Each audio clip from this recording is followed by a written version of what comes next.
Gumamit na ng Remotely Operated Vehicle o ROV ang Coast Guard sa Taal Lake sa paghahanap sa mga nawawalang sabungero.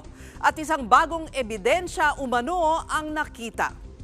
At live mula sa Laurel, Batangas, nangunguna sa balita si Rainiel Pawid. Rainiel, ano ang nakitang bagong ebidensya sa Taal Lake?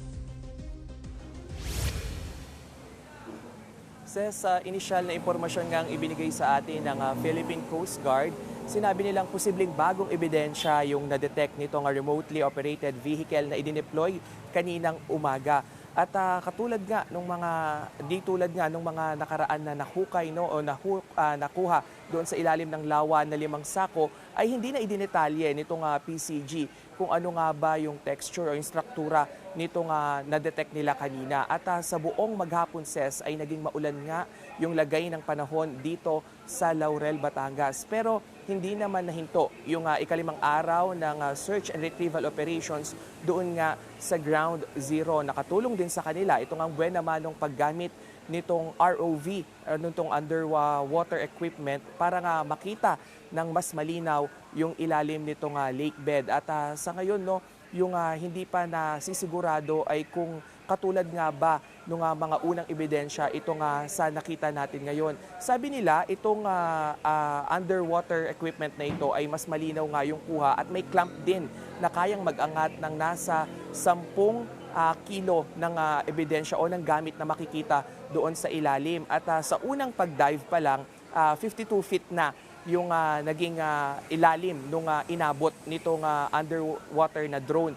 Pero kahit 4 na oras na kayang tumagal, yung maximum capacity nito sa ilalim nga ng tubig ay less than 50 minutes lang ito ginamit sa ngayon dahil tinatansya pa rin ng PCG yung katatagan nga nitong underwater drone sa ilalim na rin nitong Taal Lake dahil nga sa naging lagay ng panahon na malakas din yung current sa ilalim.